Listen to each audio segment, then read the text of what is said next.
Hello guys, welcome back to my channel. This video will be all about being a virtual assistant or VA. Naging very common na ang pagiging virtual assistant nowadays due to technology. You can now work from the comforts of your own home. I myself is a VA specializing accounting and bookkeeping. I have been a VA for 2.5 years for 2 clients already. The first one naglast for a year and 2 months, and at present 1 year and 4 months na ako with the client to date. In this video, I will be sharing with you some information and ideas about being a virtual assistant. Kung ano ang virtual assistant, ano ang mga kakailanganin to be a virtual assistant, ano yung mga pwedeng maging trabaho, paano mag-apply, about sweldo, and also the advantages and disadvantages. Okay, let us now proceed with our topic.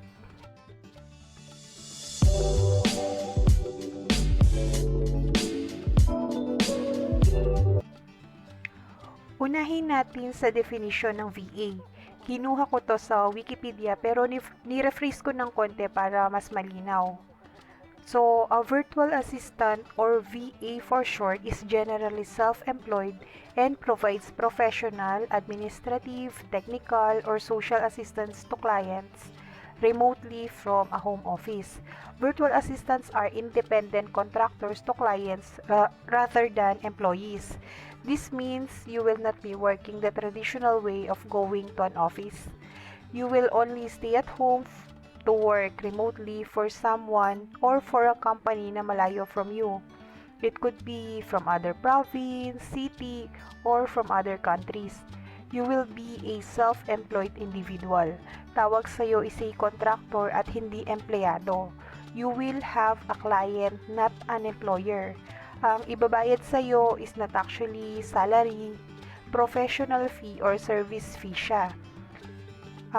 Dahil di ka regular employee, you may call yourself a freelancer. Sana malinaw tayo doon. Proceed na tayo sa what you need to be a virtual assistant. Heto ang mga nilista ko and I will discuss them individually. Okay, self-preparation, home office space, equipment, connectivity and supplies and others, resume, computer software, cell phone applications, valid ID, bank account, and PayPal. Let us start with number 1, self-preparation. Una, dapat ang sarili. You have to be prepared physically. Kaya mo bang nasa bahay lang, nakaupo mostly the whole time? May tendency din na maging graveyard shift kasi mostly from foreign countries ang mga naghahanap ng mga VAs. Mentally, kailangan mo muna isipin kung ano ang mga skills mo or kaya mong i-offer na services. I-prioritize mo nilang ang pag-apply for job listings na may idea or experience ka na. Yun ang magiging foundation mo. As you go on working, mas marami ka namang matututunan. Psychologically, yung mindset mo dapat sa pagiging VA na talaga. Yung halos wala ka ng social life katulad sa dati mong work. Home-based ka na talaga, halos wala ka na rin kausap. And lastly, professionally. Huwag mong isipin na dahil di ka nakikita or nakakasama physically ni client, is pwede ka nang basta-basta mag-break time, mag-absent or tumigil. Kailangan mo pa rin magpaalam kasi any moment pwede kang tawagan during working days and hours. Ang isa pang importante is meeting the deadlines. You have to work based on your contract, otherwise, breach of contract ang kalalabasan. Let us go to number 2 sa mga what you need, and that is a home office space. I wrote 4 sub-items. Area for your table and chair, a private space, near to an electric socket, and quiet area. Kung may extra room sa bahay nyo, that would be better. Kung wala, you just provide a small space for your table and chair na ang lugar is less ang ingay or distraction. I suggest na ang gawin mong likuran mo is wall or dingding para in case na may video call kang sasagutin, walang dadaan sa may likuran mo. Yung level ng silence na kailangan will depend on your work. Or kung magiging part ka ng isang call center team or madalas ang conference calls, kailangan talaga tahimik. Make sure as well na malapit ka sa mga electrical socket so you can plug in your computer. Number 3 sa what you need: equipment, connectivity, supplies, and others. Number 1 on the list is a computer, syempre. Be it a desktop or laptop. Hindi naman kailangan bago, just make sure it's properly working. Number 2 is a table and a chair. Gamitin mo lang kung anong meron ka sa bahay. Number 3, strong internet and stable electrical connection. May mga companies na very strict about this. At least 3 Mbps of DSL or fiber connection will do. I mean, dapat wired. Do not settle for or sa mga wireless broadband connection. Sa kuryente, hopefully, hindi madalas ang brownout sa lugar nyo. Number 4, notebook and pen. Kailangan sila so you can write down notes, lalo na kapag nagsisimula ka pa lang at nagre-receive ka ng instructions. Number 5, camera and headphones are needed during application period pa lang as you will undergo interview process. Sa number 6, I wrote down others kasi they may or may not be needed tulad ng cellphone. Just use your phone if you are required for communication normally via Skype or WhatsApp. Calculator when your work is related to finance.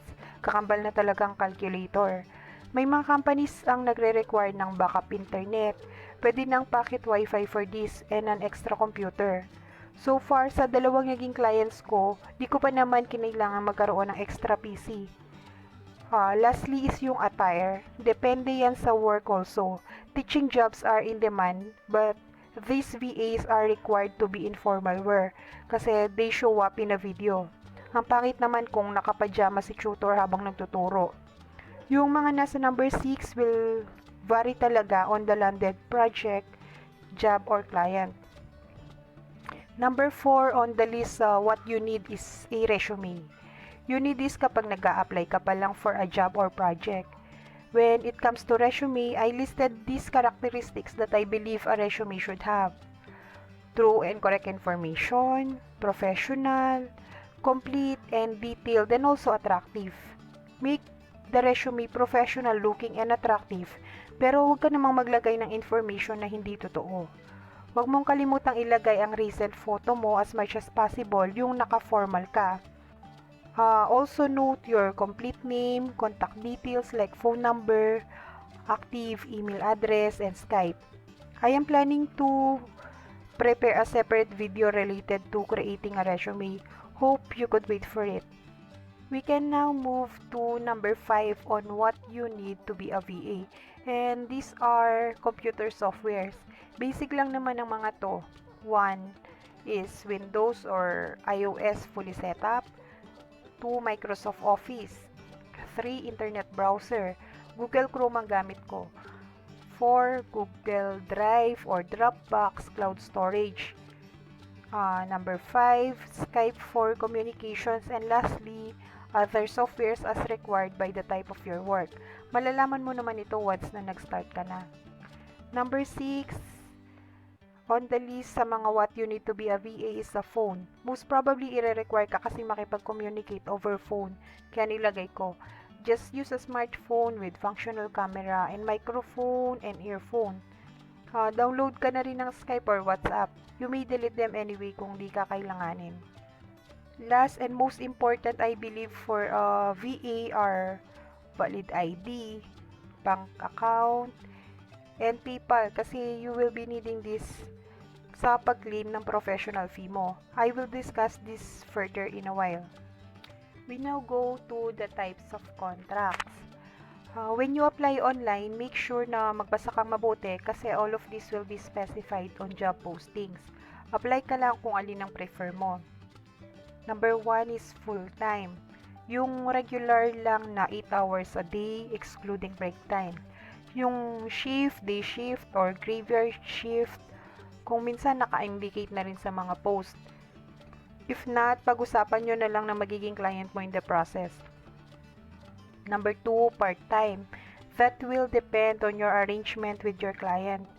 Part-time can be Monday to Friday, 4 hours a day. Pwede ring 8 hours a day, every MWF lang. Or pwede ring weekend work lang. Number 3, project-based. This type is yung kailangan mong makakumpleto ng specific project. Example, for a research work, research 500 real estate companies. For web developers, create a website for an e-commerce company. Sa accounting, prepare financial reports for the year 2018. Just make sure you have the contract. Yung mga experience na with this, normally may advance payment. Kung baguhan ka lang, have your contract in writing para may habol ka on your fee once it's completed and approved. Number 4, direct hire. Para lang siyang regular employment na hindi dumadaan sa mga recruitment agencies. You serve the client and the client will pay you directly. Number 5, under recruitment agency. May mga job post din ang mga recruitment agencies. You serve the client will pay the agency, and the agency will pay you. Next subtopic na tayo, which is types of work. Ano ba ang mga pwede mong maging trabaho? Halos lahat ng office works na typical sa isang normal office setup, pwede mo na rin gawin sa bahay ngayon. Big things to technology. Ano-anong mga to? 1. General PA. Yung mga parang secretarial work, data entry, appointment setter, researcher, paggawa ng mga letters and correspondence. Isama mo na rin yung mga ginagawa ng mga writers. Finance, pwedeng maging bookkeeper or financial consultant. 3. Sales and marketing. You do selling through calls and emails at sa marketing sa mga social media. Number 4, call handling. Yung trabaho ng isang call center agent. Ang difference lang is mag-isa ka. 5. Architecture and engineering. Normally, projects ang mga to. 6. Programming. Mag-fall dito ang mga program creations, mga computer and mobile applications. Kasama na rin ang mga website creation and development. 7. Teaching. Heto yung in-demand ngayon. Yung tutorial classes online. You teach children and even adults, kadalasan English language. At meron din namang about their lessons. 8. Real estate and property management. Buy and sell ng mga properties, pwede ring list. Magfa-function ka as an agent or a sales representative. Number 9. Other posts that can be done virtually or online. Sobrang daming pwedeng maging work online. Yan lang ang mga naalala ko so far. Pero marami pa rin wala sa list for sure. Search na lang kayo kung merong posting na fit sa iyong line of expertise. Dito na tayo sa most exciting part, professional fee or yung sweldo mo. Ang fee mo ay dedepende sa trabaho mo usually, sa klase ng trabaho and your level of expertise. Pwede mong gawing basis ang sweldo ng mga empleyado sa Pilipinas, pero kadalasan mas mataas ang fee ng mga VA kasi usually from other countries ang mga clients. Please assume mo na lang na wala kang tatanggaping benefits kasi hindi required si client na magbigay. In case bigyan ka ni client ng any benefit on top of your regular pay, be thankful kasi that means mas galante siya. Okay, dito na tayo sa types of pay. Number 1, per hour. Heto yung pinaka-common. You are paid for the hours you work. Kadalasan may mga time tracker na ginagamit, so your time is being recorded and monitored. Just to give you an idea, I have Time Doctor installed on my PC. Yung Time Doctor, computer application siya at nagbabayad si client para magkaroon ng account. Naka-install siya sa PC ko at nakalink sa account ni client. I run Time Doctor kapag nag-work ako and I post it on break time. With this app, namomonitor ni client ang oras at mga ginagawa ko. He gets random screenshots of my computer screen. May report din sa web kung anong mga ginagamit kong applications. Kaya di ako makakabukas ng mga personal social media accounts. I can visit Google and YouTube kung may kailangang i-search basta lahat related lang sa trabaho. At kapag inactive ang PC, na-detect siya ng Time Doctor. May nagpa-pop up na message sa screen na asking, "Are you still working?" Kapag hindi na-click within 15 seconds, automatically titigil ang timer. It's like naka-break ako. Sa web din, nakakakuha ng report para sa total hours worked. At yun ang binibill ko kay client every 2 weeks. Kaya di ka makakapandaya kasi malalaman ni client ang mga ginagawa mo. May iba pang mga time trackers pero Time Doctor ang most common kasi mas marami siyang features na beneficial for client.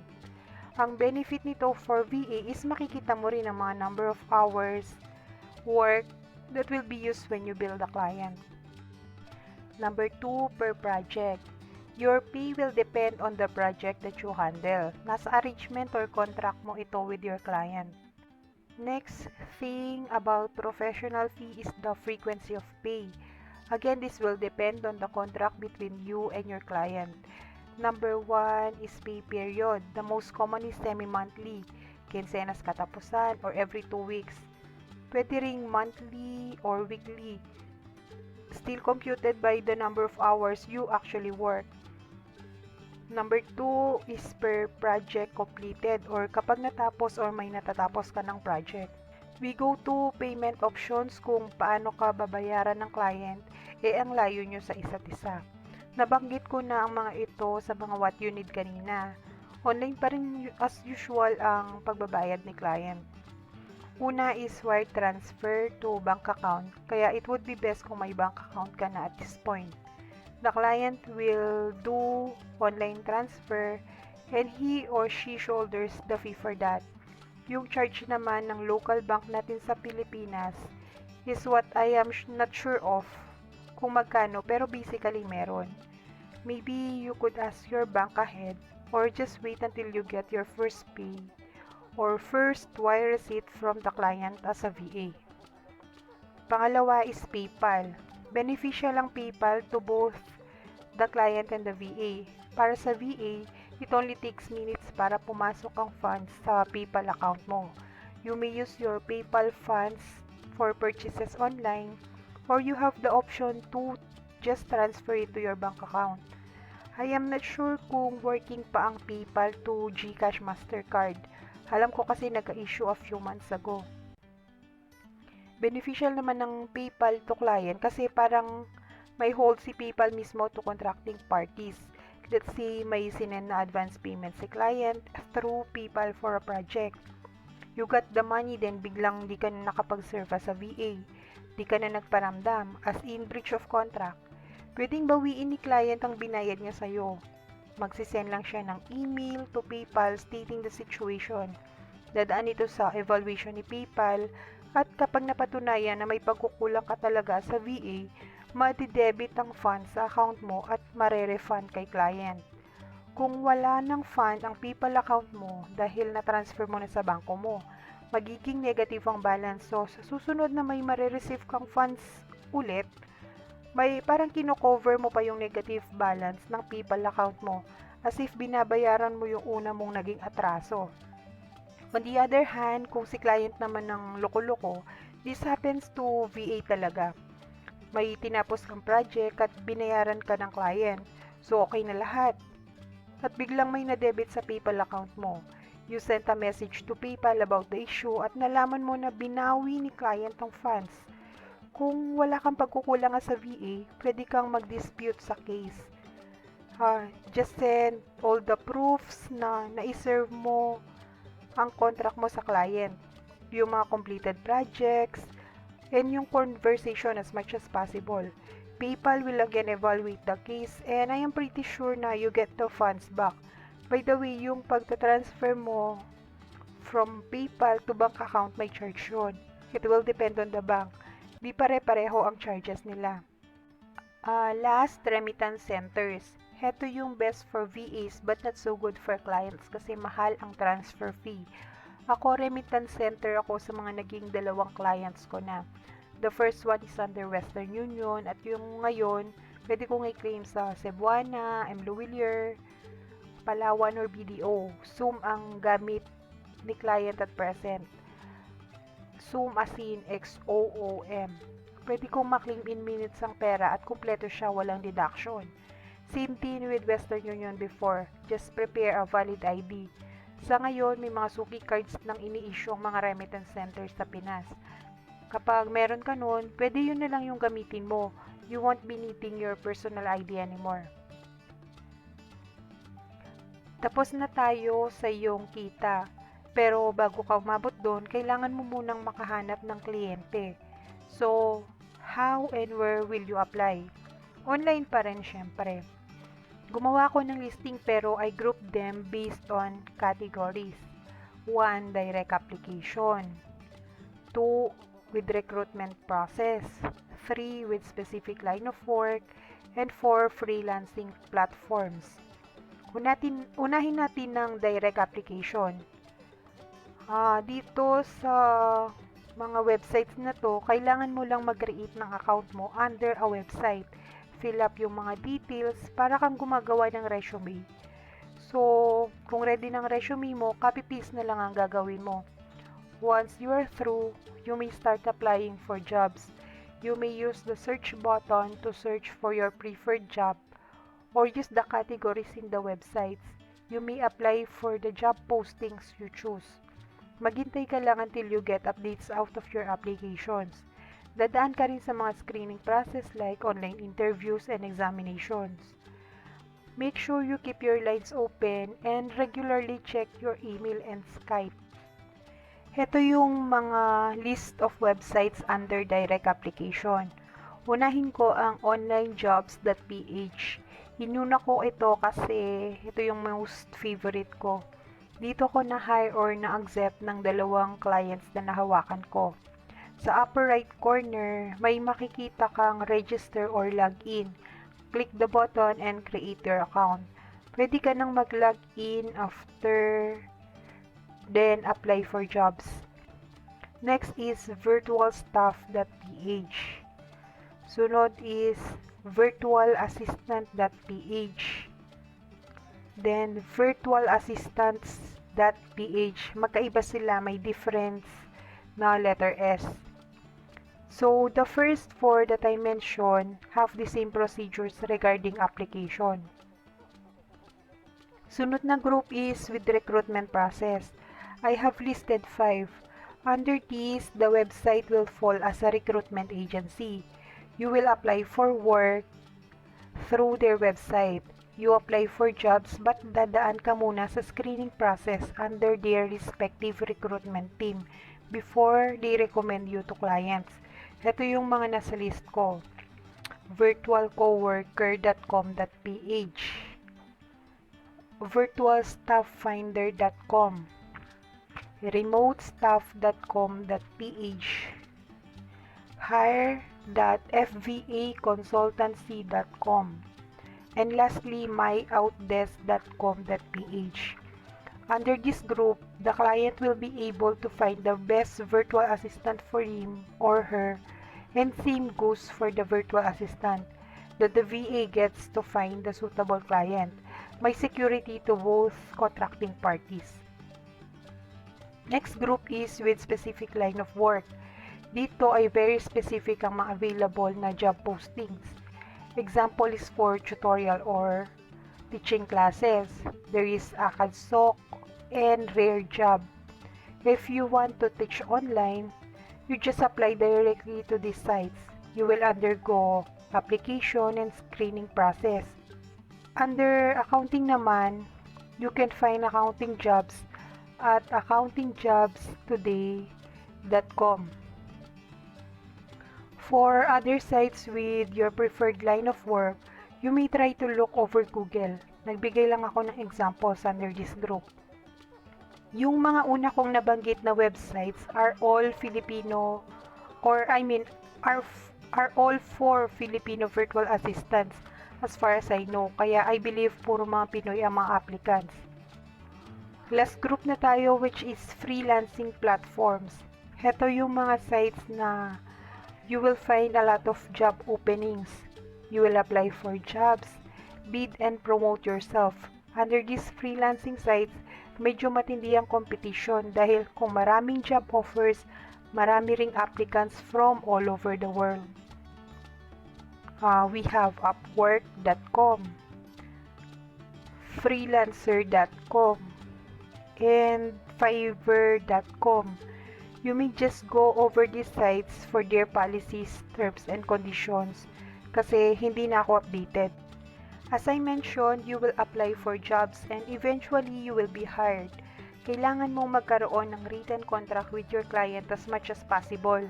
Naglista naman ako ng mga requirements na I believe should be in your contract. Number 1, personal information of the VA. Ikaw yon. You should put true and correct information. Number 2, company or personal information of the client. You may be hired and fall under a company or by an individual. You better ask for the information either ways. Number 3, job title and description or scope of work or project. Kailangan kasing malinaw sa simula pa lang to both you and your client kung ano ang gagawin mo as a VA para di magkaroon ng conflict in the future. Let's say, binigyan ka ng responsibility as a bookkeeper based on your contract. Suddenly, the client would want to ask you to do phone calls. You have the right to refuse or ask for a pay raise for additional workload. Same goes kung project-based, dapat alam mo na ahead kung ano ang isi-serve mong finished job or product to the client. Number 4, supervisor or from whom you will receive orders and instructions. Applicable to mostly kapag under ka sa isang team. You should know kung kanino ka lang dapat tatanggap ng mga orders para hindi ka ma-require na gumawa ng mga tasks coming from different persons. Number 5, working hours including yung time you will be on duty, day shift ka ba or night shift, regular ka ba or flexi time. Indicate mo rin sa contract about break time and days off. Number 6, probationary period. Lahat naman dumadaan sa ganitong stage para sa mga hourly basis. You should know ahead kung gaano katagal ang probationary or observation period mo. At least you will have the sense of relief once matapos mo na siya as if satisfied si client sa performance mo. Kaya ka in-extend beyond this period. Number 7, fee. First, ano yung rate mo of course. Invoicing or tuwing kailan ka magsisend ng invoice para mabayaran ka. Mode of payment or kung paano ka babayaran ni client. Benefits and deductions kung meron pero kadalasan wala. Number 8, attire. Kung may required ba na attire si client or yung type of work mo mismo. Number 9, time tracker. Kung may gagamitin ka bang time tracker for time and work monitoring. And number 10 is confidentiality. This is for the benefit of the client. You should keep all the client's personal and company information at lahat ng malalaman mo para sa security naman niya. Let us now move to the advantages and disadvantages of being a virtual assistant. We will start with the advantages. 1. Comfort in working from home. No need to prepare and travel for work back and forth. 2. Save time. No need to allot so much time to prepare and travel as well. 3. Save money from transportation and other expenses. You do not have to spend on transport, food, uniform, galaw with office mates, kasi nasa bahay ka lang. 4. Chance of getting higher pay. Mostly, mga foreign clients ang mga naghahanap ng virtual assistants. Hindi lahat, pero halos lahat ay mas mataas ang binibigay na rate as compared sa mga regular jobs sa Pinas. 5. Attire varies. Yung required attire, depende yan sa magiging trabaho mo. Yung nasa teaching or tutorial jobs, kailangan ng formal attire kahit papano. Me personally, pambahay lang ang suot ko while at work. 6. Flexible schedule is accepted provided nasa contract nyo siya. You can work anytime as long as you complete the working hours required for the day or as long as you complete the project within the deadline. 7. Get more clients in a day. You can work for 2 or more clients in a day as long as you can handle it. Example, you can have one full-time work and another part-time work. Just notify both of your clients para fair din sa kanila. 8. Potential growth. Maraming virtual assistants ang nagiging successful by expanding and creating a team. They become agents, hiring and placing VAs for clients. In this way, they get to earn more as they pay the VAs less. Next are the disadvantages naman. 1. You provide for the equipment, internet, electricity, and supplies. Kailangan ang mga ito bago ka mag-start at lahat ikaw mismo ang gagastos. Parang puhunan on your part. 2. Competing applicants. Expect that there are more applicants competing for the certain job post. Unlike kung regular job application, kung let's say, Bulacan ang location mo, mostly from Bulacan ang magiging applicants. Online, applicants are from all over the Philippines. Ang magiging possible mong competitors. For some sites, tulad ng na-mention ko kanina, like Upwork, worldwide pa ang mga applicants. Kaya you better prepare para mag-stand out ka. 3. Less chance to socialize. There is a need to fight boredom. Imagine yourself working alone. Isipin mo na agad kung kaya mo. Ako mismo na-experience ko pa rin ng pagkabagot, pero kinakaya kasi kabuhayan to. 4. English is the language used. Kailangan mong i-practice ang speech mo in English kasi mostly ibang nationality ng mga clients. 5. No internet, brownout equals no work equals no pay. Applicable ito sa mga hourly basis. Kapag wala kang backup internet and computer, di ka makapag-report for work. This happens, so prepare yourself for it. 6. Normally, no benefits. I-expect mo na ito kasi hindi talaga required si client na magbigay. If ever bigyan ka, lucky you, so be thankful. That will be all for this video. Medyo mahaba siya pero I'm hoping na makatulong ang mga binigay kong information sa inyo. If you have any questions na di ko pa na-mention, please write them in the comment box and I will answer them. Also, I might prepare a Q&A video for this topic kung marami akong marireceive na mga inquiries. Sa mga kapwa ko naman virtual assistants na ngayon, if you have more information na pwedeng i-share or correction sa mga nabanggit ko, mag-comment din po kayo para makatulong din sa mga kapwa natin Pinoy. By the way, please set all your comments to public kasi kapag naka-private, makaka-receive lang ako ng notification pero di ko mababasa ng buong message, so hindi ko mare-replyan. In my next video about being a VA, I will show you kung anong work ko ngayon as well as my setup para sa mga nagbabalak pa lang, magkakaroon na kayo ng clearer view sa magiging trabaho as a VA. For those who are new to my channel, please click the subscribe and bell buttons para ma-notify kayo sa mga next uploads ko. Thank you very much for watching this video and hope you will support my channel. Good luck for us VAs and future virtual assistants. May God bless us all.